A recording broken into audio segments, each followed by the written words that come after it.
رسول اکرم صلی اللہ علیہ وسلم کا طریقہ مبارک یہ بھی تھا، آپ فرمایا کرتے من صام رمضان واتبعه ستا من شوال، جو رمضان المبارک کے روزے رکھتا ہے پھر اس کے بعد شوال کے 6 روزے رکھتا ہے، کان کصوم الدہر، تو گویا اس نے پورے سال کے روزے رکھے۔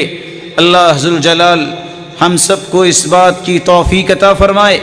ابن رجب رحمہ اللہ فرماتے ہیں معاودۃ الصیام بعد رمضان علامۃ علی قبول صوم رمضان، رمضان المبارک کے بعد شوال کے روزے رکھنا یہ رمضان المبارک کے روزوں کی قبولیت کی نشانی ہے۔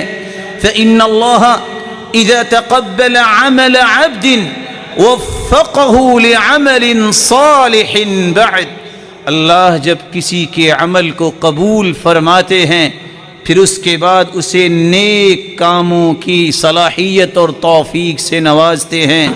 رسول اللہ صلی اللہ علیہ وسلم نے فرمایا اتقوا اللہ وصلوا ارحامکم، لوگو اللہ سے ڈر جاؤ اور رشتہ داروں کے ساتھ اچھا برتاؤ کرو۔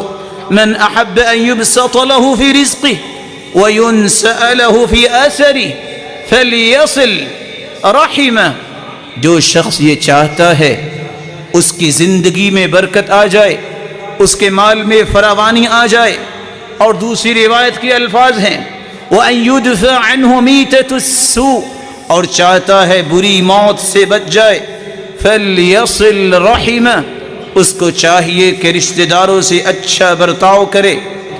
اللہ ذوالجلال ہمیں اس بات کی توفیق عطا فرمائے۔